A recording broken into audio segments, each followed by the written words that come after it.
Révolution digitale, épisode 38. Hey, this is John Lee Dumas of EO Fire, and you're listening to Révolution Digitale with François Lambert. Each week, François brings you global business leaders sharing the secrets of their success in French. Francophone entrepreneurs, this is for you. Prepare to ignite. Bienvenue sur Révolution Digitale, le podcast des nouveaux entrepreneurs. Get the top tips from leading global entrepreneurs in French. Chaque semaine, nous parlons avec des entrepreneurs qui ont réussi et partageons leur expérience avec vous. Join the entrepreneur revolution now and get ready to succeed. Et laissez-vous inspirer avec votre hôte, François-Paul Lambert. Bâtisseurs et bâtisseuses de la nouvelle économie, bien le bonjour. Ici François-Paul Lambert, bienvenue sur Révolution Digitale, le podcast des nouveaux entrepreneurs où je parle chaque semaine avec des entrepreneurs inspirants à travers le monde. Révolution Digitale est diffusée tous les mardis et les jeudis et les comptes rendus détaillés de tous les épisodes sont disponibles sur notre site web révolutiondigitale.fr. Restez avec nous et n'oubliez pas de vous inscrire gratuitement sur notre site pour rejoindre la tribu digitale et de vous abonner au podcast sur Apple Podcasts, Spotify, Google Play, Stitcher, Deezer ou sur votre service préféré. Vous pouvez aussi nous suivre sur Twitter, Instagram et Facebook. Vous trouverez tous les liens dans le compte rendu de l'épisode sur notre site internet également. Vous êtes la tribu digitale. Alors sans plus attendre, let's get inspired. Notre invité d'aujourd'hui nous emmène faire un tour du monde exceptionnel. Jeune Français de 27 ans passionné par le voyage, il a lancé son blog justement nommé Votre Tour du Monde il y a plus de 5 ans maintenant. Il en a fait son métier il y a 3 ans et met en avant sa passion et son talent sur les réseaux sociaux et comptabilise ainsi plus de 350 000 abonnés cumulés. Vous le trouverez découvrant une nouvelle destination au tournant d'une photo ou d'une vidéo époustouflante sur Instagram, sur Facebook, sur YouTube ou sur Twitter. Il a la chance d'avoir fait de sa passion son travail et c'est bien ça qui compte le plus pour lui au quotidien. Tribu Digitale, c'est parti pour un tour de la planète. J'ai le grand plaisir d'accueillir aujourd'hui un blogueur qui nous fait voyager et rêver, Bruno Maltor. Bruno, bonjour. Bonjour, enchanté. Merci d'être avec nous aujourd'hui. Est-ce que vous êtes prêt à nous inspirer ? J'espère bien, on va voir si ça marche. Alors Bruno, je viens de donner un tout petit résumé de qui vous êtes à la Tribu Digitale. Est-ce que vous voulez y rajouter quelque chose ? Et avant de parler de votre projet, est-ce que vous pouvez nous donner un petit aperçu de votre vie personnelle ou peut-être une anecdote personnelle sur qui vous êtes, quelque chose qu'on ne sait pas sur vous peut-être ? Alors tout ce que je peux dire, c'est que tout de suite je vous appelle de Budapest, la capitale de la Hongrie où je suis basé pour l'année en fait. C'est-à-dire que tous les ans, je vais changer d'endroit où je vais me baser quelque part. Et cette année, c'est la belle capitale de la Hongrie. Et ce que je peux dire aussi, c'est que je viens d'un tout petit village de Haute-Loire où il y a 200 habitants et sans doute plus de vaches d'ailleurs que d'habitants, qui s'appelle Jussac, à côté de Retournac. Voilà. De Jussac à Budapest alors. Exactement. J'ai envie de vous demander pourquoi avoir choisi Budapest comme nouvelle place de villégiature ? Alors, j'ai eu la chance de vivre sur à peu près tous les continents. Aujourd'hui, j'ai vécu déjà à Lima au Pérou, à New York, à Montréal, à Saint-Pétersbourg, en Chine, etc. Et c'est vrai que maintenant, par rapport à notamment mon business, il faut que je reste en Europe parce que je fais de l'événementiel. Et par rapport à l'Europe, il y a quelques villes qui m'intéressent. Et j'ai déjà vécu à Prague l'année dernière, qui était très sympa.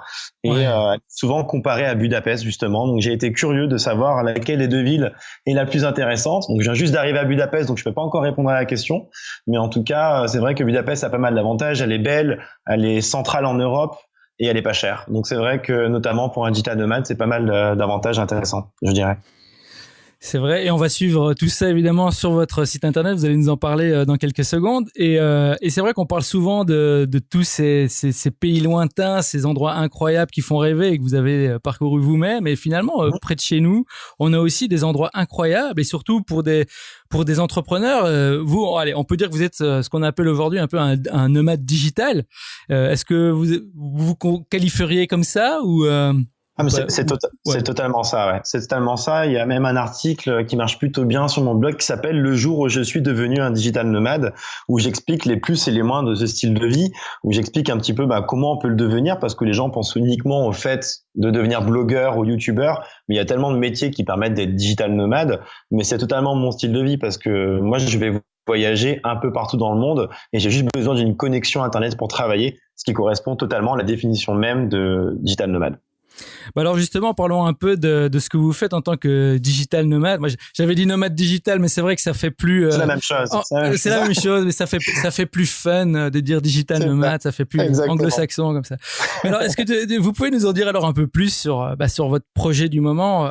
Enfin, c'est votre blog, votre tourdumonde.com. Alors, avant qu'on rentre dans le vif du sujet de votre aventure en tant que digital nomade, votre aventure d'entrepreneur. Parlez-nous un peu de votre site internet, de votre blog, de votre chaîne YouTube.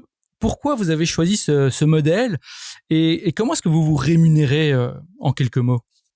Alors pour expliquer un petit peu effectivement l'histoire de votre tour du monde assez simplement, j'étais en stage de web marketing à Shanghai il y a à peu près 6 ans de ça et j'apprenais plein de choses utiles justement par rapport au référencement, combien être bien classé sur Google, etc. Des choses qui paraissent assez naturelles aujourd'hui, mais qui pour autant il y a 6 ans n'étaient pas si justement naturelles et comprises par tout le monde, je dirais. 5 ans sur Internet, c'est énorme. Par exemple, il y a 5 ans, Instagram venait tout juste de naître. Aujourd'hui, j'ai l'impression qu'on ne jure que par ça. Il y a 5 ans, Snapchat venait naître aussi. Donc vraiment, à l'époque, être blogueur, être influenceur, c'était quelque chose qui n'était pas du tout dans l'esprit des gens. Et moi, je m'étais dit, avec toutes les compétences que j'apprends au quotidien via ce stage et ma passion première qu'est le voyage depuis que je suis tout petit, c'est vrai que j'avais envie de lancer quelque chose, envie d'entreprendre sans aucune prétention. Et c'est là que je me suis dit, j'aime le voyage, j'ai des compétences en web marketing, je vais lancer un blog. Donc c'est comme ça qu'a été né votre tour du monde, tout bêtement, en voulant partager ma passion au plus grand nombre et en faisant bien les choses. J'avais aucune ambition d'en faire mon métier, je voulais juste partager ma passion et c'est au fil du temps que tout s'est développé pour moi, en travaillant beaucoup. Voilà, c'est le principal conseil déjà. Oui, non, c'est ça. Ça c'est déjà un bon conseil. Mais alors j'ai envie de vous demander parce que finalement quand on regarde votre parcours sur Internet, on voit que vous êtes parti de votre passion et comme je l'ai dit, on va revenir sur votre aventure d'entrepreneur un peu après. Mais est-ce que c'est vraiment possible de faire de sa passion son travail? J'en suis la preuve vivante et j'essaye vraiment de pousser tous mes abonnés au quotidien à essayer. Alors bien entendu, c'est pas facile, bien entendu. Si on se fie uniquement aux publications sur Instagram ou Facebook, dans mon cas en tout cas, on peut croire que je ne fais rien de ma vie si ce n'est mettre 2 photos et ça va. Mais en réalité, c'est beaucoup de travail. Mais comme tout métier et comme toute chose, à partir du moment où tu te donnes les moyens de vouloir réussir, je pense que tu peux t'en sortir. Donc j'ai envie de dire oui. En tout cas, j'en suis la preuve vivante, je crois.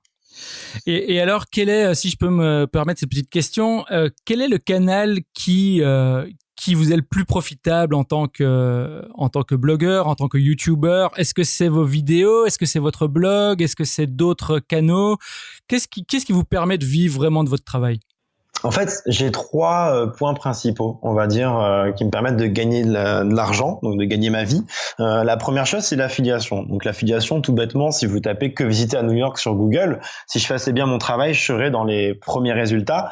Et j'ai déjà eu la chance d'aller au moins 5-6 fois à New York, je crois. Donc je connais assez bien la ville. Donc j'ai fait un article assez complet dessus. Et quand on va à New York, on va visiter l'Empire State Building, le Rockefeller Center, la Statue de la Liberté, etc. Toutes ces choses qui sont immanquables pour une première visite notamment.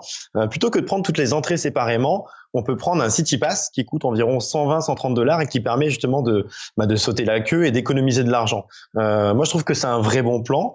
J'en parle sur mon blog.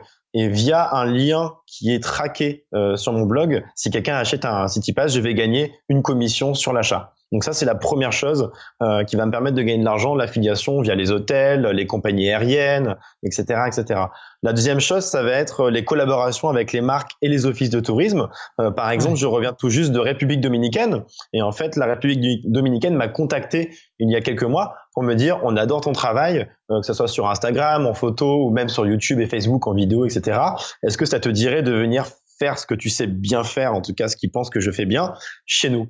Et dans ces cas-là, on rentre dans le cadre d'une prestation de service où je veux au final les mettre en avant sur mes réseaux sociaux, ce pays, et bien entendu aussi créer du contenu pour mes réseaux pour je dirais animer un petit peu tout ce que je fais, enfin en tout cas au niveau de mon blog.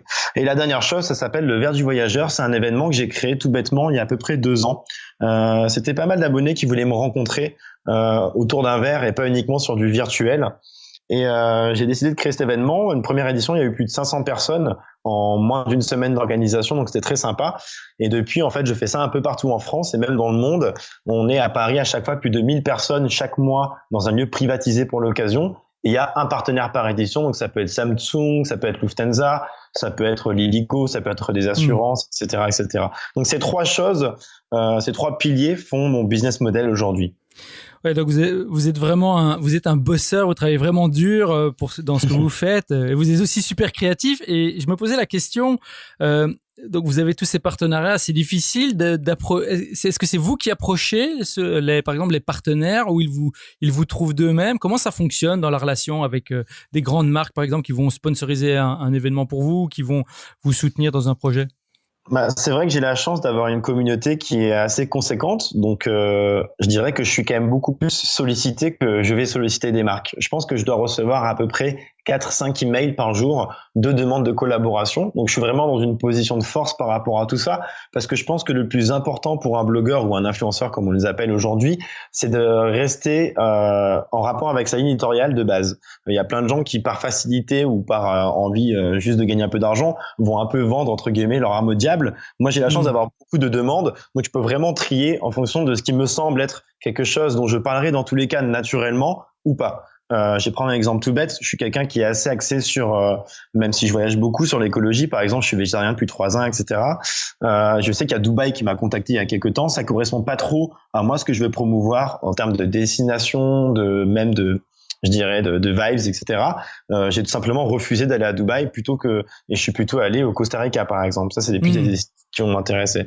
Donc, je suis beaucoup sollicité, je sollicite peu, mais c'est notamment la chance que j'ai, c'est d'avoir une belle visibilité sur Internet. Et c'est d'ailleurs peut-être pour ça aussi que vous m'avez contacté. Donc, ça, c'est ma force aussi. Et j'ai la chance d'être beaucoup plus sollicité que je ne sollicite, je dirais. Ah, c'est génial. Et c'est bien que vous soyez proche de vos valeurs et que vous ayez cette capacité de pouvoir les suivre et de dire non quand il faut. C'est très important. Et allez, j'ai envie de vous poser une dernière petite question sur votre projet du moment. Peut-être un petit conseil pratique pour la tribu digitale. Est-ce peut-être un petit conseil à leur donner, à donner à la tribu pour comment se lancer sur YouTube, par exemple? Qu'est-ce qui marche, qu'est-ce qui marche pas? Qu'est-ce que vous recommandez? Un petit conseil pratique. Alors, en fait, il y a plusieurs cas à prendre en compte, notamment sur YouTube, qui est un réseau vraiment intéressant. Je pense qu'aujourd'hui, sur YouTube, si on veut réussir, il faut avoir un minimum de quantité de contenu réalisé. C'est-à-dire que je pense qu'il faut essayer de s'imposer au moins une vidéo hebdomadaire. Si on est vraiment dans l'optique de réussir sur YouTube, aujourd'hui, réaliser un contenu de façon régulière, c'est ce qui permet de grimper. Donc, le premier gros conseil que je donnerais, ça serait de faire au moins une vidéo par semaine.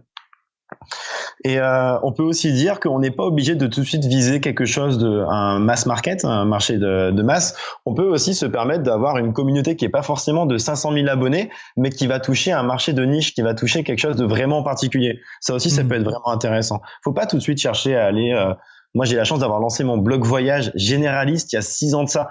Donc, effectivement, ça faisait sens à l'époque parce qu'il n'y en avait pas beaucoup. Mais aujourd'hui, si je devais lancer un blog voyage, je le lancerais pas forcément sur quelque chose de généraliste. Peut-être que je le ferais sur une destination particulière ou un style de voyage en particulier. Je sais pas, le voyage en solo, quelque chose comme ça. Génial. Alors, Tribu Digital, gardez ça bien à l'esprit parce que nous allons maintenant explorer le parcours entrepreneurial de Bruno, son aventure en tant qu'entrepreneur, le voyage, c'est le cas de le dire, qui l'a amené là où il est aujourd'hui. Alors Bruno, commençons par cette question que nous appelons l'appel à l'aventure et vous nous avez déjà donné quelques petites indications en début d'interview. Mais quand est-ce que vous avez su vraiment au fond de vous, il y a bien dû y avoir un moment où vous vous êtes dit, allez, je me lance, mais c'est effrayant. Mais je veux le faire et voilà, je veux devenir entrepreneur, je veux devenir un blogueur, je veux me lancer à mon propre compte. Quand est-ce que c'est vraiment arrivé au fond de vous? Et si en fait c'était déjà peut-être venu au fond de vous avant et que vous ne vous êtes pas lancé tout de suite, qu'est-ce qui vous a retenu? Alors c'est vrai que moi j'ai eu la chance au final de lancer ce projet, mon blog voyage, alors que j'étais encore simplement étudiant. Donc c'est-à-dire que ça s'est bien développé au fil du temps. J'ai beaucoup travaillé pour ça. J'avais fait un beau style graphique. En tout cas, j'ai essayé d'avoir un beau blog, visuellement parlant intéressant. Donc, ça a grimpé de soi-même, alors que je gagnais déjà un petit peu ma vie via mes salaires d'alternance, de stage, etc. Je travaillais notamment chez TF1 à l'époque. Et c'est au moment de la fin de mes études que j'ai eu ce dilemme, ce choix à faire entre un CDI qui m'avait été offert chez TF1, ou tout simplement effectivement me lancer à 100% dans cette aventure. Et qui dit aventure, pour moi, c'est vraiment un double sens parce que tu avais le côté déjà entrepreneurial, mais tu avais surtout le côté, ma passion avant tout, le voyage.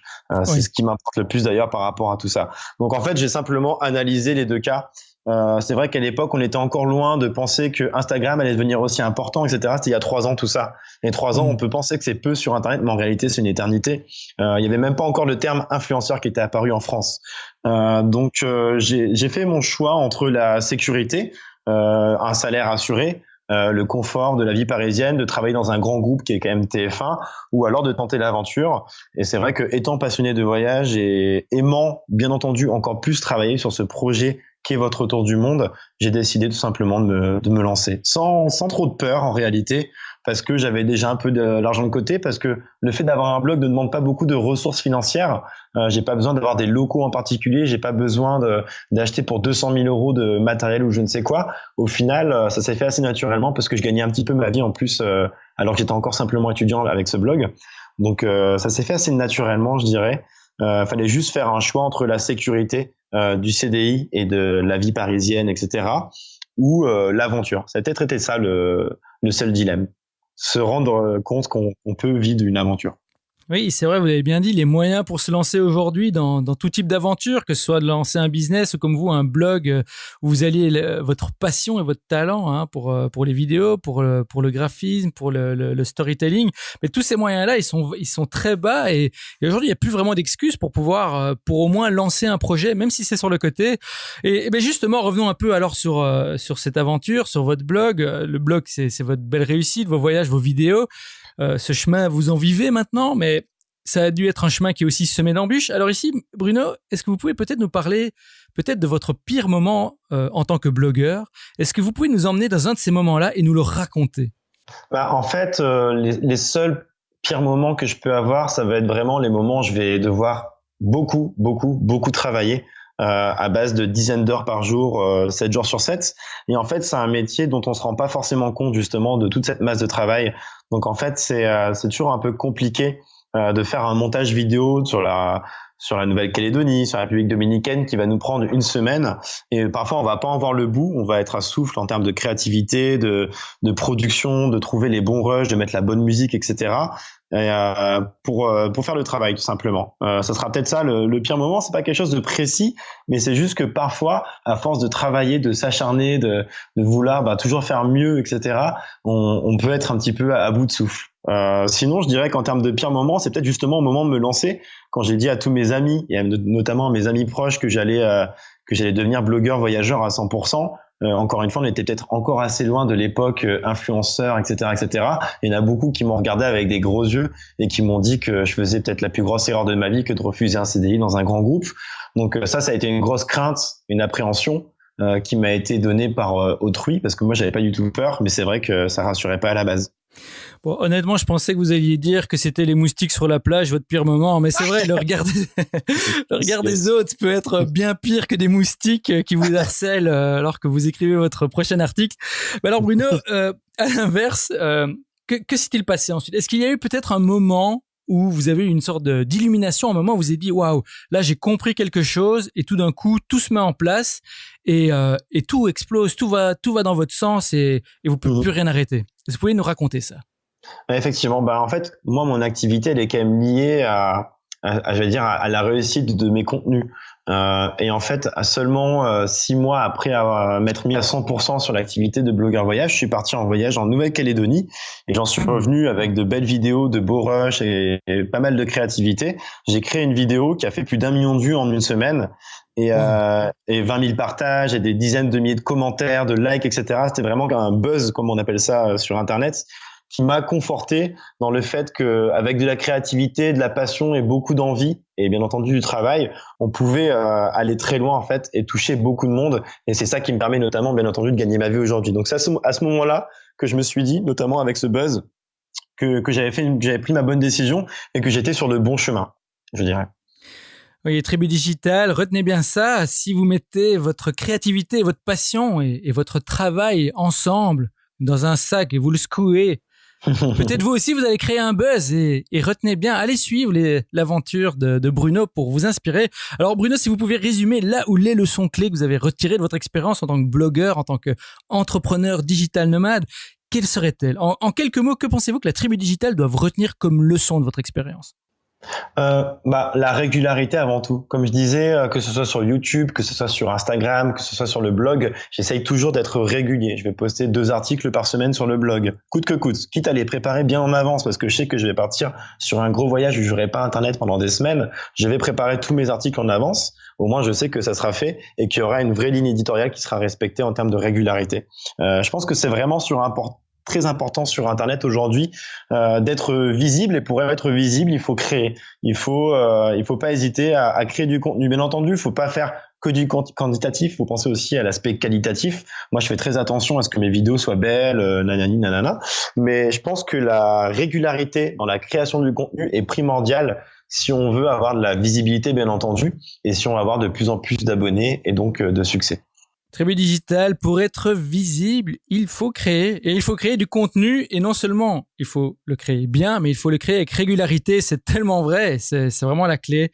Donc, soyez présents pour votre communauté, pour votre audience. Bruno, merci beaucoup pour ces très bons conseils. Nous sommes déjà arrivés à la partie des questions flash. Alors ici, je vous pose une série de questions en rafale et vous me répondez en allant à l'essentiel. Est-ce que vous êtes prêts ? Je crois bien, ouais.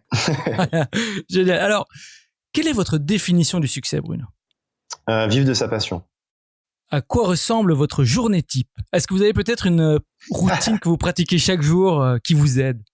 C'est très compliqué d'avoir une journée type quand on est blogueur parce que ça va dépendre de si je suis en voyage ou non.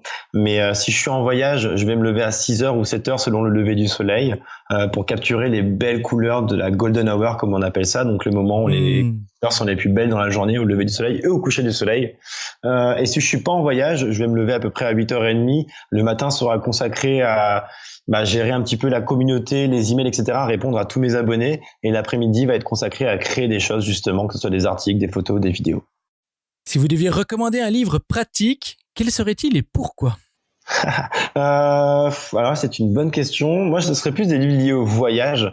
Par exemple, il y a un livre de Times qui est sur les 100 photos les plus influentes au monde, avec des belles explications de pourquoi cette photo a eu un impact sur le monde entier, pourquoi elle a été reprise un peu de partout, un peu comme des buzz entre guillemets. Ça serait ce genre de livre, un petit peu justement pour analyser qu'est-ce qui fait le succès, notamment visuel, d'une photo ou pas. Magnifique. Alors, quels outils ou applis productivité ou autres, technologiques ou pas, utilisez-vous régulièrement ? Moi, j'utilise pas mal Social Blade pour regarder l'évolution de mes communautés, que ce soit sur Instagram ou YouTube.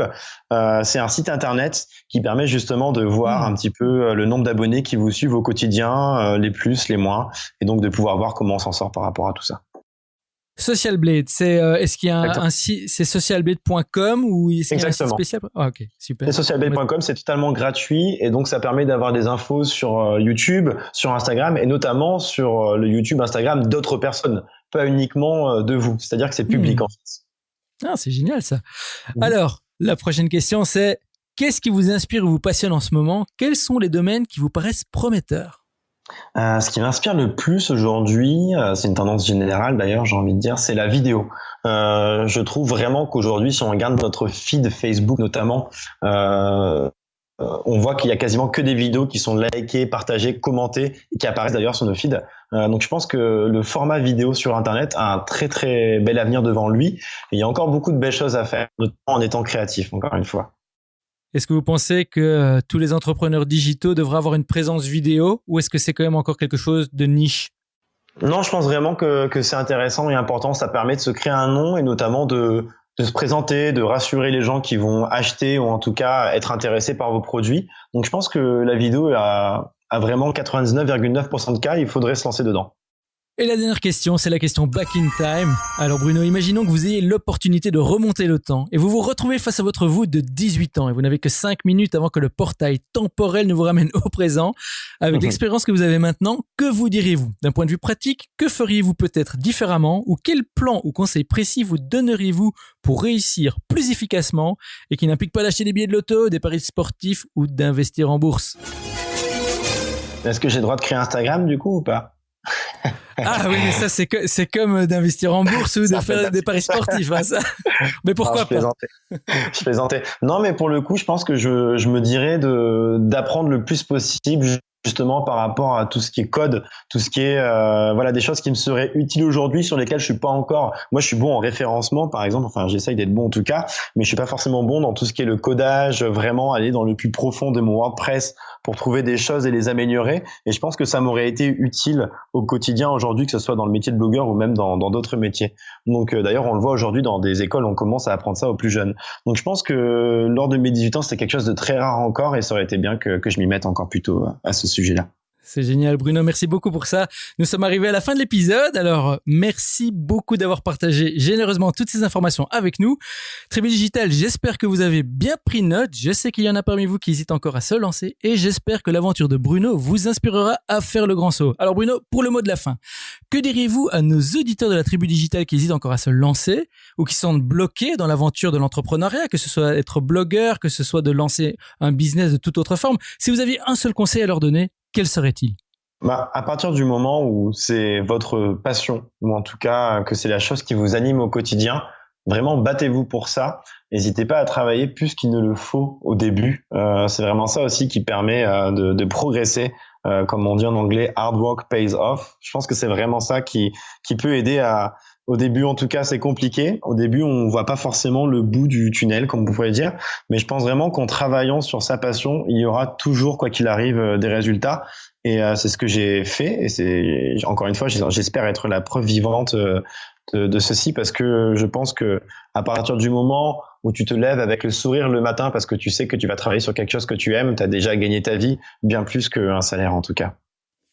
Tribu Digital, c'est vrai. C'est possible de faire de sa passion son travail. Bruno, vraiment, merci beaucoup d'être venu nous voir aujourd'hui. Et c'était pour moi, en tout cas, un plaisir et un honneur. Alors, avant de nous quitter, dites-nous comment rester en contact avec vous sur les réseaux sociaux ou ailleurs. Et si vous avez une annonce à faire, la Tribu Digital vous écoute.